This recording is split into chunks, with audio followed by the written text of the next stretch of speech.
दोस्तों, 13 वर्ष का वनवास खत्म होने को था, पर ठीक उसी वक्त धृतराष्ट्र ने एक संदेश भेजा। वो संदेश पांडवों को हिलाकर रख दिया।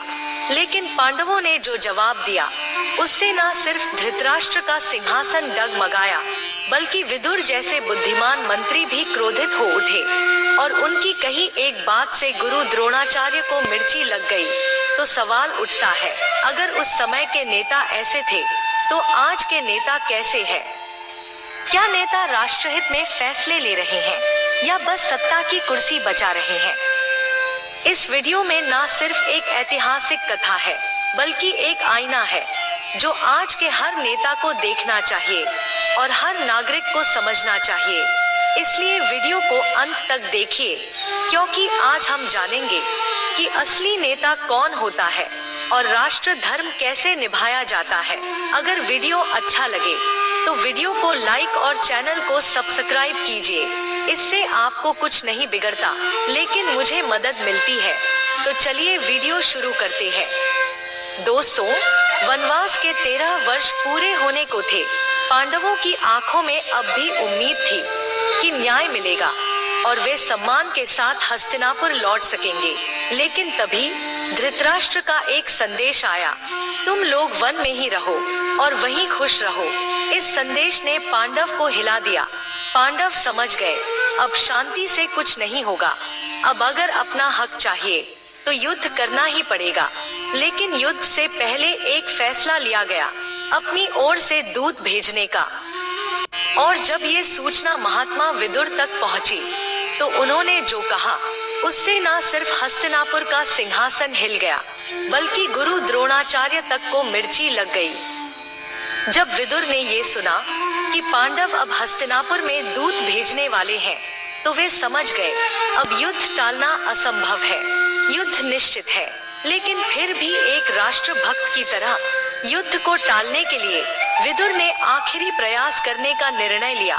वे उसी क्षण उठे और राजमहल की ओर चल पड़े और भीष्म पितामह के महल में प्रवेश किए, जहां उस वक्त भीष्म, गुरु द्रोणाचार्य और कृपाचार्य आपस में बात कर रहे थे।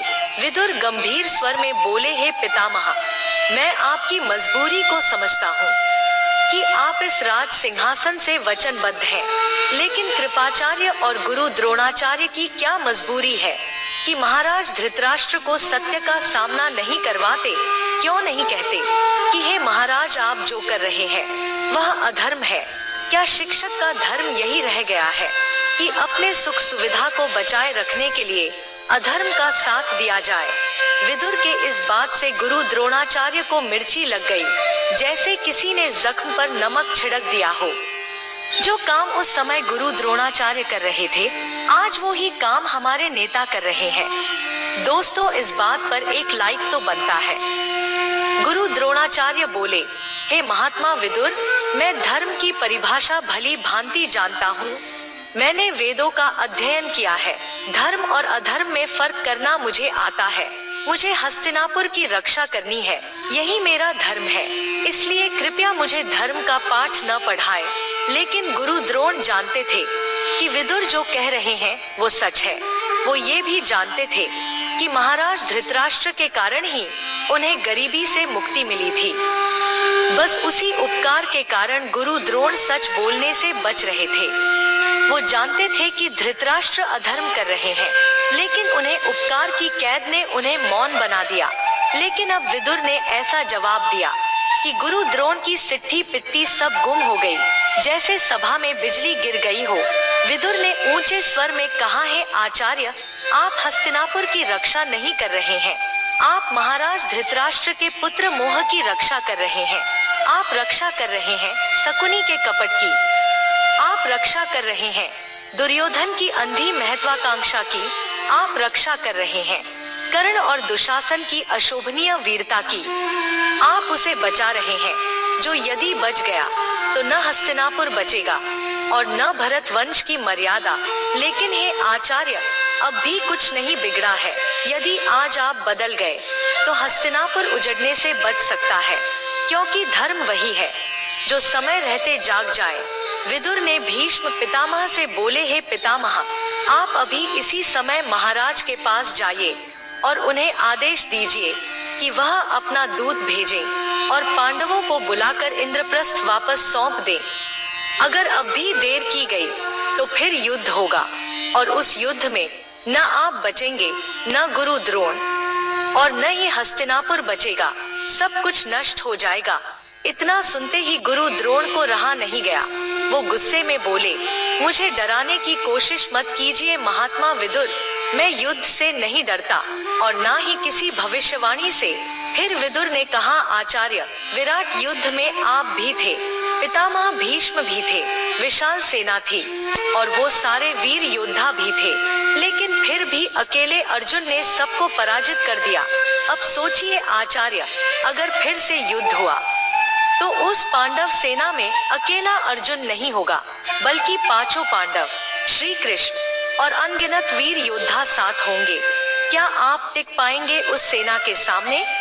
क्या आपकी तलवार धर्म के विरुद्ध खड़ी होकर टिक पाएगी? विदुर और भीष्म महाराज धृतराष्ट्र के पास पहुँचे।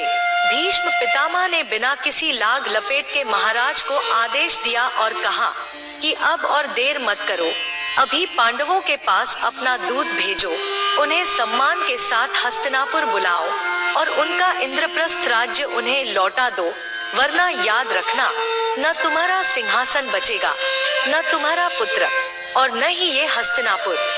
धृतराष्ट्र घबरा गए, पर फिर भी बोले, हे पितामह, मैं चाहता हूँ कि इस पर दुर्योधन से सलाह ले लूं।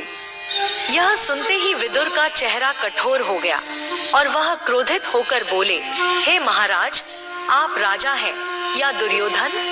क्या अब राजकीय निर्णय भी आप अपने पुत्र से पूछ कर लेंगे? यह न्याय का प्रश्न है, यह धर्म का प्रश्न है, इसमें दुर्योधन की राय का कोई स्थान नहीं है। यदि आप आज भी मोह में फंसे रहे तो कल इतिहास आपको अंधा नहीं, अधर्मी कहेगा। लेकिन उसी वक्त महाराज को सूचना मिलती है कि पांडव का दूत आया है। यह सुनकर विदुर और भीष्म दोनों वहां से चल देते हैं। दोस्तों, विदुर महामंत्री थे, सिर्फ नाम से नहीं बल्कि कर्म से भी। उन्होंने हर संभव कोशिश किया कि युद्ध न हो, खून न बहे, हस्तिनापुर बचे और भरतवंश की मर्यादा बनी रहे।